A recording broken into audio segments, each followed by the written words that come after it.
Mm, Entonces, yo soy María Alejandra Guinol, interna de séptimo año en medicina, que estoy rotando por el internado de medicina integrativa. Y ahora les voy a hablar de trastorno afectivo bipolar y cómo lo podemos abordar desde una mirada más integrativa. Como los contenidos de esta presentación, primero una introducción para saber cómo por qué vamos a abordar este tema, un poco de la fisiopatología y relacionarlo un poco con las comorbilidades que van a venir con este trastorno. También vamos a revisar los factores de riesgo y protectores, algunas medidas terapéuticas, terapias complementarias que podrían estar disponibles y finalmente las conclusiones. Entonces, a modo de introducción, el trastorno afectivo bipolar es una patología mental caracterizada por episodios anímicos cíclicos. Estos van a ser principalmente dos. Primero, la manía o la hipomanía y la depresión. La manía y la hipomanía están caracterizados por estos periodos de mayor energía, de cambios en el ciclo de sueño, etcétera. Y la depresión sería el otro polo de esta patología, que es caracterizado por anergia, anedonia, etcétera. Y además va a estar subclasificada en principalmente tres clasificaciones principales. El TAP 1, que está caracterizado porque va a tener sí o sí algún episodio de manía. El TAP 2, que está más bien caracterizado por episodios depresivos y que podría presentar hipomanía, pero no manía, ya que la manía caería en TAP 1. Y la ciclotimia, que son pacientes que no alcanzan como a tener ni estos episodios depresivos mayores ni estos episodios de hipomanía, pero igual presentan fluctuaciones anímicas en el tiempo. En cuanto a la epidemiología, la edad promedio de presentación de este trastorno afectivo bipolar es a los 21 años, pero en realidad el diagnóstico puede ocurrir aproximadamente entre los 18 y 25 años. Tiene una prevalencia del 4,5%, lo cual corresponde aproximadamente a medio millón de personas en Chile, y tiene un retraso de diagnóstico de entre 5 a 10 años desde que inician los síntomas. Entonces, ¿cuál es la problemática? Estos pacientes presentan una mortalidad mayor con respecto a la población general. Tienen 15 veces más riesgos de muerte por suicidio que la población general y fallecen 10 años antes. Tienen comorbilidades asociadas que pueden ser tanto psiquiátricas como médicas y además tienen una importante pérdida de la funcionalidad y que es una importante causa de discapacidad según la OMS.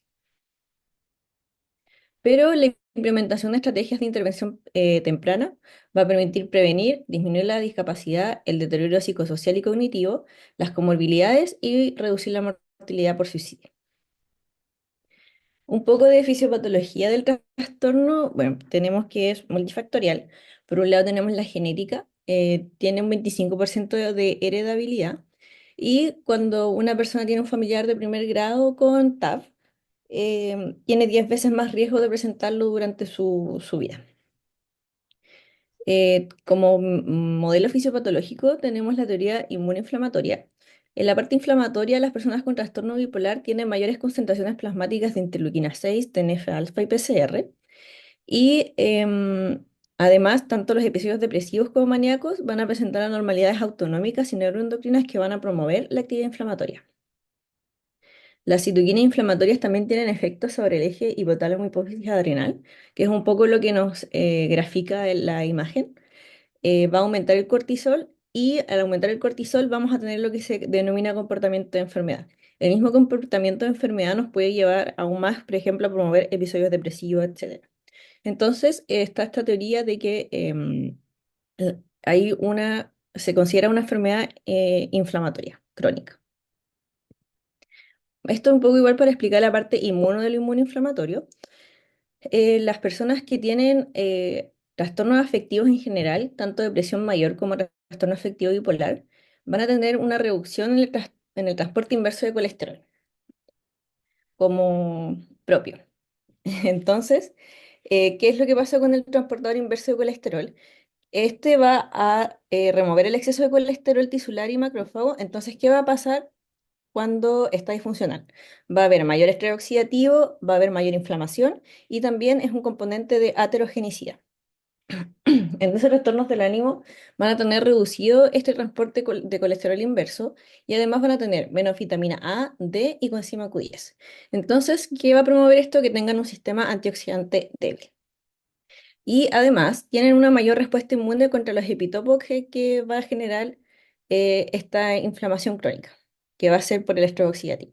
Entonces van a tener por una parte lo que es los mecanismos inflamatorios y además tienen un sistema inmune que es más reactivo a a este estrés oxidativo.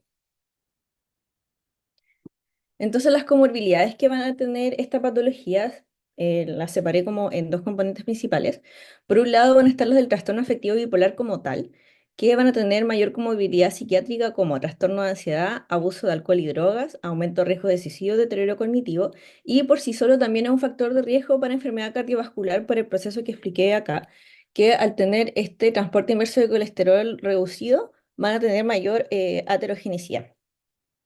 Y por otro lado, ellos también consumen medicamentos que son los antipsicóticos y los estabilizadores de ánimo, y que estos grupos van a tener mayor ganancia de peso, y al tener mayor ganancia de peso van a aumentar su riesgo cardiovascular. Sobre todo los antipsicóticos atípicos están relacionados con síndrome metabólico. Entonces, ¿cuáles son estas estrategias preventivas que había mencionado al principio que nos podrían llevar como a tener como estrategias preventivas para evitar que esta enfermedad progrese como tal? Primero, hay que tener un conocimiento claro de los factores de riesgo. También hay que manejar los factores de protección que puede tener el paciente.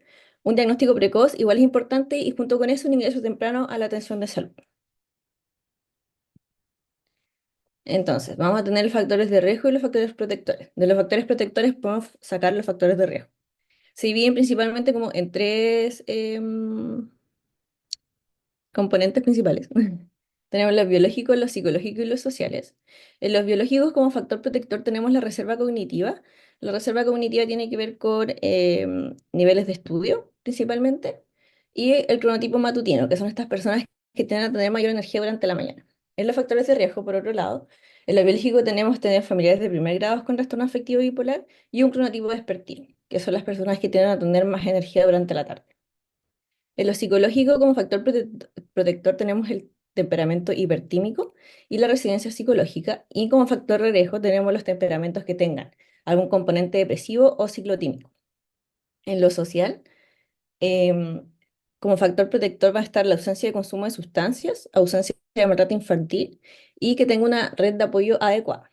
Y por el contrario, un factor de riesgo social sería un consumo a edad temprana, maltrato infantil y una red de apoyo que sea deficiente.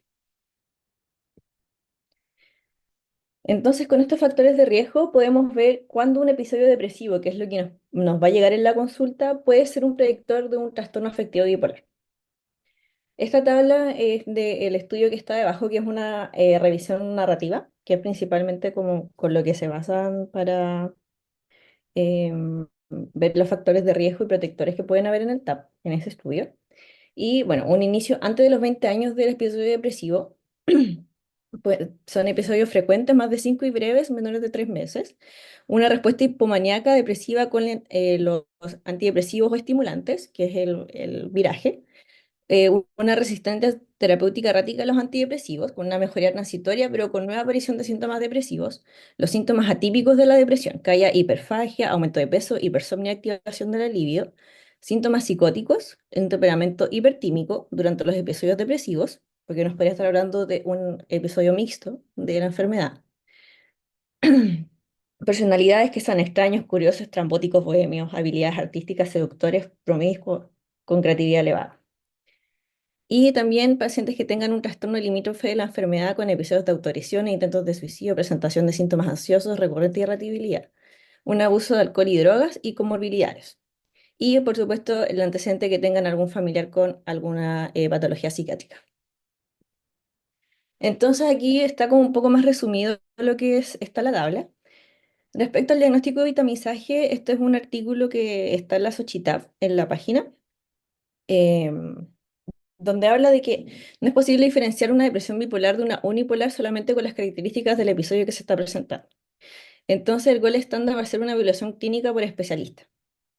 Em, Hay escalas de tamizaje pero tienen un valor predictivo bajo.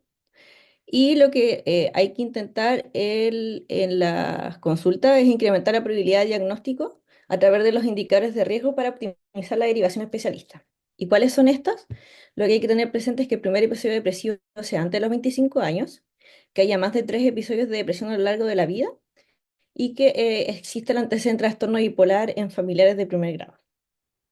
Entonces, cualquiera de estas cosas no va a constituir un diagnóstico, pero va a permitir que haya una derivación eficiente a especialistas.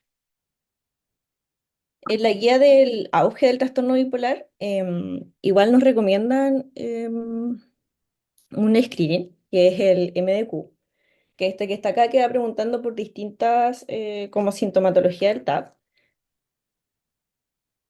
Y ahí están como los tres componentes que nos pueden ayudar a derivar de una manera em, al especialista. Pero de todas maneras, lo que nos recomiendan como lo más actualizado, porque esto igual es del 2013, es que tenga alguno de esos tres componentes que están en el cuadro ahí a la derecha. Entonces, ¿qué medidas terapéuticas podemos tomar para el TAP? Principalmente en 4 ejes: ejercicio, nutrición, la psicoterapia y el manejo médico. Respecto al ejercicio, las recomendaciones van a tener una rutina de ejercicio equilibrada, más que nada que ésta sea incluida durante la rutina y que ayude al paciente a generar una rutina en sí. ¿Por qué? Porque la falta de ejercicio nos puede llevar a una descompensación depresiva y el ejercicio en exceso a una descompensación maníaca. Igual, lo que nos puede ayudar el ejercicio es a reducir las comorbilidades médicas que se habló anteriormente que puede tener el TAP de por sí.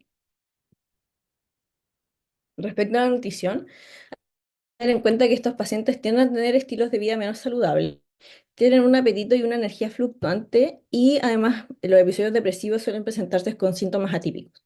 Y que dentro de esos síntomas atípicos está el aumento del apetito.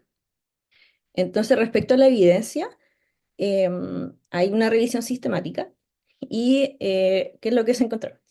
Que para los suplementos de omega 3 la evidencia es ambigua sobre si darlos o no. Entonces, al final, es una evidencia tan débil que no lo recomiendo. Respecto a la corrección de la disbiosis, también es una evidencia ambigua, entonces tampoco la recomiendan como tal, pero sí se ha encontrado que el consumo regular de frutas, verduras, pescados y mariscos, al final una dieta balanceada, va a permitir como a mejorar las comorbilidades y el avance de la enfermedad. Y respecto a la enzima Q10, se dice que hay como respuestas prometedoras, pero que tampoco se ha recomendado tanto. Lo que sí están muy de acuerdo en cuanto a los fitocéuticos es que la hierba de San Juan no está contraindicada en el trastorno afectivo bipolar porque hay un riesgo de viraje maníaco. Acá hay una guía clínica para el tratamiento de los diagnósticos psiquiátricos, tanto con nutracéuticos como fitocéuticos. Y como dije anteriormente, recalcan nuevamente que el omega 3 tiene una recomendación débil y que la N-acetilcisteína también tiene una recomendación débil. Y el otro no lo puse, pero vuelve a mencionar nuevamente la hierba de San Juan, de que tiene un riesgo de viraje maníaco. Algo importante dentro de la nutrición en el TAP es que los pacientes con TAP tienen mayor riesgo de síndrome metabólico, tanto por los medicamentos que consumen, sobre todo los antipsicóticos atípicos, y por también el TAP como tal. Entonces hay un estudio que buscó las relaciones que habían fisiopatológicamente entre el trastorno bipolar y el síndrome metabólico y cómo esto va a afectar al déficit cognitivo.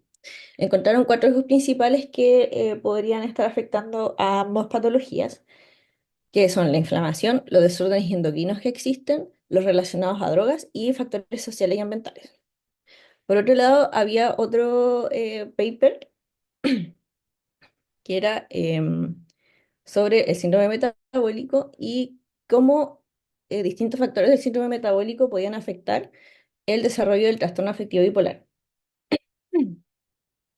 Entonces encontraron que un síndrome metabólico, la obesidad y un mal control glicémico son factores de riesgo para un peor curso de la enfermedad. Entonces recomendaban testear estos factores y tratarlos para poder mejorar el pronóstico.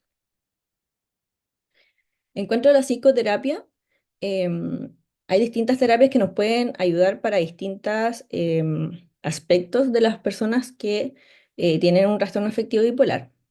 Primero tenemos la terapia cognitiva basada en el mindfulness, que nos va a ayudar a mejorar los índices de ansiedad y de regulación emocional. La terapia de ritmo social e interpersonal, que nos van a ayudar a la normalización de los sueños y de los ritmos circadianos. La psicoterapia psicoeducativa familiar e individual, que nos va a ayudar a la mejoría de la sintomatología depresiva.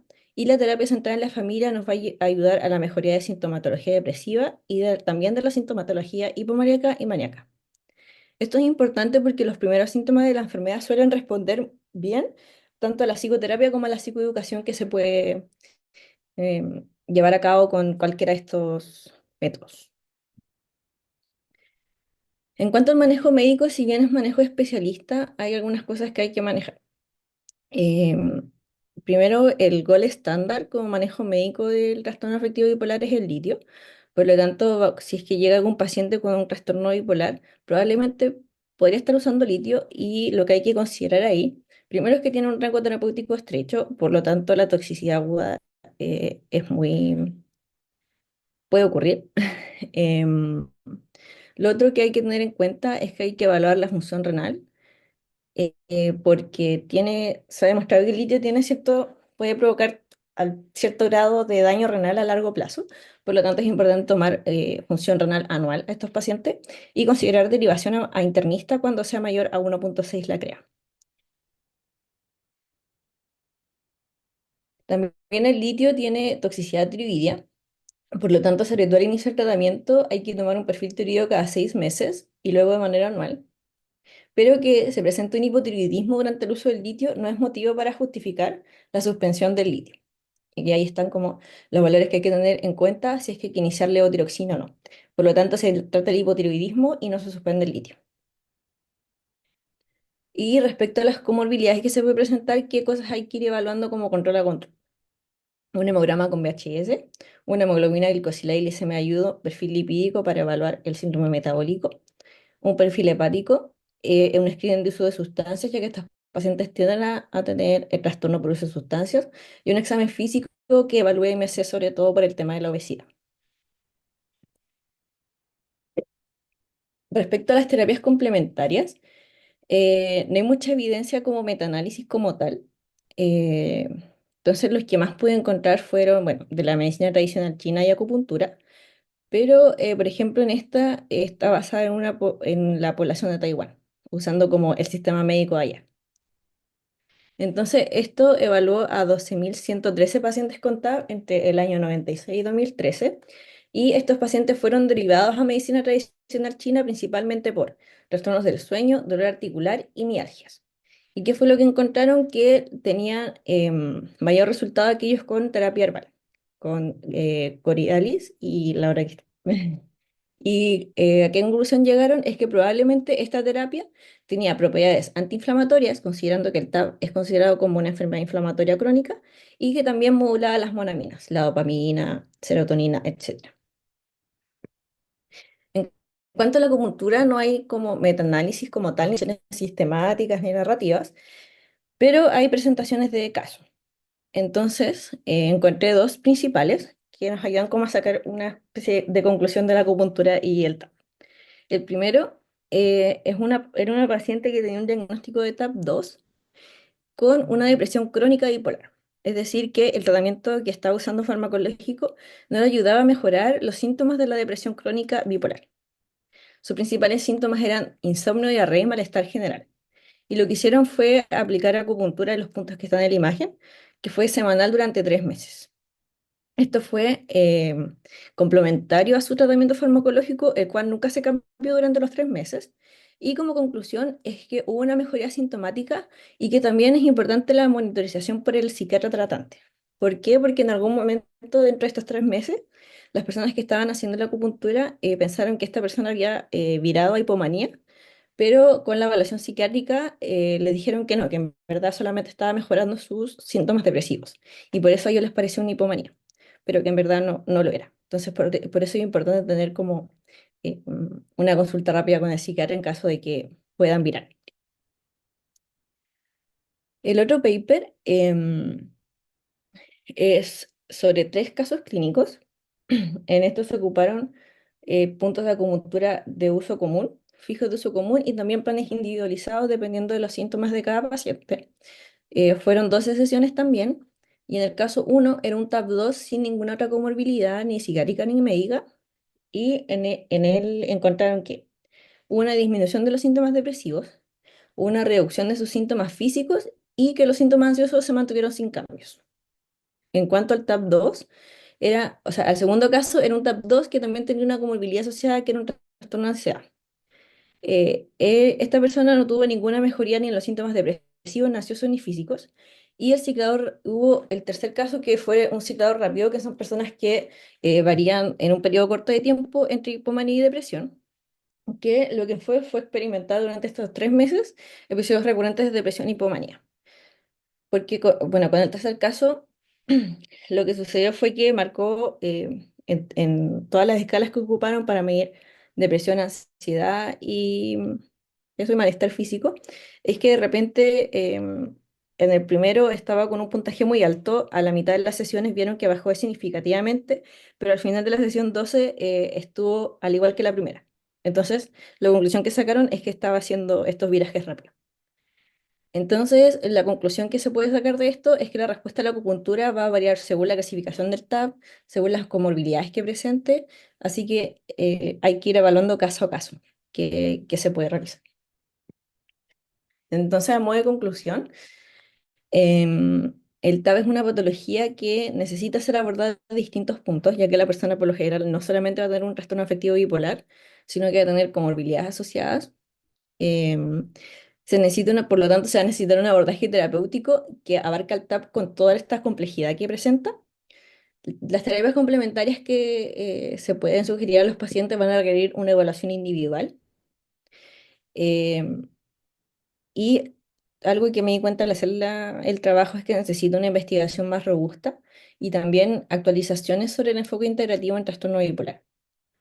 Así que es muy importante, sobre todo en este trastorno afectivo bipolar, la importancia de un enfoque multidisciplinario que incluya no solamente un manejo médico, también psicológico, social, etcétera. Ahí está la bibliografía que se usó para el trabajo y eso. Muchas gracias.